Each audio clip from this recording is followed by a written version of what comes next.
क्या प्रयोग किया, देखा क्या, निष्कर्ष क्या निकला। तो हम लोग तो लेबोरेटरी में प्रयोग करते थे और गुरु महाराज ने इस शरीर रूपी लेबोरेटरी में प्रयोग किया और क्या देखा, क्या ऑब्जर्व किया, वही भजन आप गा रहे थे।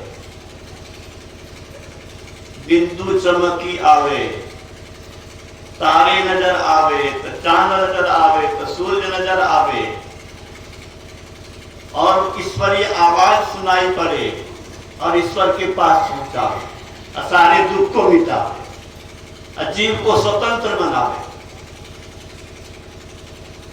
हम लोग का अहोभाग्य है कि ऐसे संत का ज्ञान मिल रहा है और हमें यह सौभाग्य है कि उनके सानिध्य, उनकी बात, उनकी कृपा का अनुभव करता रहा।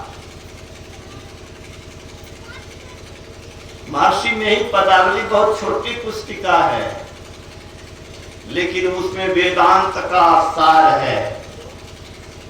सारे धर्म ग्रंथों का निचोड़ अगर है तो महर्षि में ही पदावली। उसका अध्ययन मनन सबको करना चाहिए। जो इच्छुक है, ये विक्रम जी रखते हैं पुस्तक पदावली और उसका अर्थ भी जरूर पढ़िए।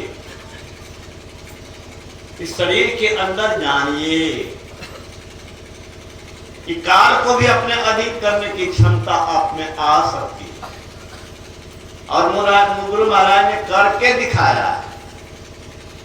7 अक्टूबर 77 को कलकत्ता में उन्होंने कहा, क्या कहा तुमको मालूम है? कहा कि 9 अक्टूबर को जो परसों ट्रेन चलने वाली है कलकत्ता से जालंधर, उसकी में यात्रा शुभ नहीं है, उसमें यात्रा शुभ नहीं है। ब्रह्मांड में संत के सिवा ये शक्ति किसी को नहीं है और ये शक्ति प्राप्त होती है सत्संग से, ध्यान से, गुरु की सेवा से, गुरु से युक्ति लेकर। गुरु के शरण कहने की बात क्यों कही गुरु महाराज ने? जब तक गुरु महाराज अपने गुरु बाबा बेबी साहब के ज्ञान को नहीं पाया, उनके शरण में नहीं गए, उनसे ज्ञान प्राप्त नहीं करके शरीर को प्रयोगशाला नहीं बनाया, तब तक कुछ नहीं मिला, भटकते रहे थे। अंधे को अंधा मिले, राह बतावे कौन? इस शरीर के अंदर क्या है, उसको कैसे पाया जा सकता है, ईश्वर को ये ज्ञान देने वाला गुरु चाहिए। इसलिए गुरु महाराज कहते हैं गुरु के शरण जाओ। तो क्या हुआ 9 अक्टूबर को? पहले 7 अक्टूबर की बात और सुना दो।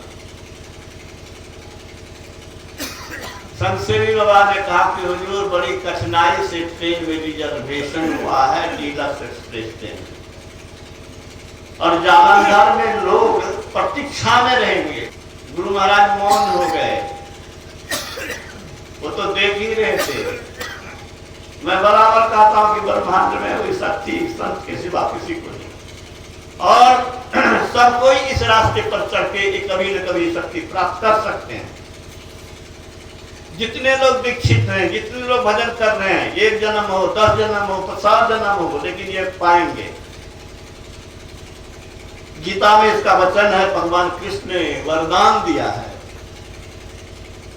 वचन दिया है और गुरु महाराज ने कहा भक्ति का संस्कार पूर्णता दिलाकर छोड़ता है। अरे फूल हाथ में लो, फेंक दो, फूल की सुगंधी तेरे हाथ में रहेगी कि नहीं? जो भक्ति करेगा, सत्संग करेगा, संतों के ज्ञान को सुनेगा, उसके मन पर इसका प्रभाव रहेगा और ये मन उसको चैन से अगले जन्म में नहीं रहने देगा, फिर उधर खींच के लाएगा। और यही संस्कार महर्षि जी को बोर्ड की परीक्षा देने के समय कहां पहुंचा दिया? बैरागी बना दिया और ईश्वरी क्लास में निकल चुके और ये शक्ति सिद्धि पाई। किस कारण से? पूर्व जन्म के भक्ति के संस्कार से। पूर्व जन्म में भक्ति किया, वही खींच करके इस जन्म में उनको ईश्वर बना। तो गुरु महाराज कहते हैं जो स्वर चले ताही पग दीजिए, एक टक्कर कालहू से लीजिए। मैं बराबर कहता हूं कि काल को अगर देख लेता आदमी का पेशाब पखाना निकल जाए। वो देख रहे हैं कि ये होने वाला है और कहते हैं एक टक्कर कालों से लिए। और उस ट्रेन में यात्रा करने वाले भी आचार्य श्री जीवित हैं। ये कॉलेजिएट स्कूल के निकट सत्संग मंदिर के शिलान्यास में आए थे और बोले थे कि नैनी स्टेशन पर 9 अक्टूबर की रात में प्लेटफॉर्म पर खड़ी मालगाड़ी से इस ट्रेन की टक्कर चलती गाड़ी की हो गई। इंजन के टुकड़े टुकड़े हो गए, आगे के डब्बों में लाश ही लाश और पीछे के डब्बे में किसी का सर टूटा, किसी की बाहें टूटी। हमको हो बहु याद बाबा ने जो कहा, लेकिन जिस डब्बे में गुरु महाराज थे किसी का खरोंच तक नहीं आया। ये भक्ति की शक्ति है। गांधी छाप की शक्ति तो बहुत देखे हैं और गांधी छाप कुछ नहीं कर पाता है जब कैंसर आ जाता है। अब बहुत बीमारी ऐसी आती है कि डॉक्टर हाथ खड़ा कर देता है। वो गांधी छाप से कुछ नहीं होने वाला, थोड़ा पेट उठ भरेगा, कुछ काम चला लो, लेकिन सारे दुखों से विदान करने की शक्ति किसी उपलब्धि में नहीं है। यहाँ तो बोलो कोई अरबपति खरबपति क्या दुख नहीं भोग रहा है, क्या कष्ट नहीं है, क्या उसको बीमारी नहीं है, क्या मरने का भय नहीं है। ये शक्ति पाई काल से टक्कर लेने की और काल को प्रभावहीन बना करके गुरु महाराज ने दिखा दिया कि शरीर का सदुपयोग करें तो क्या हो सकता है।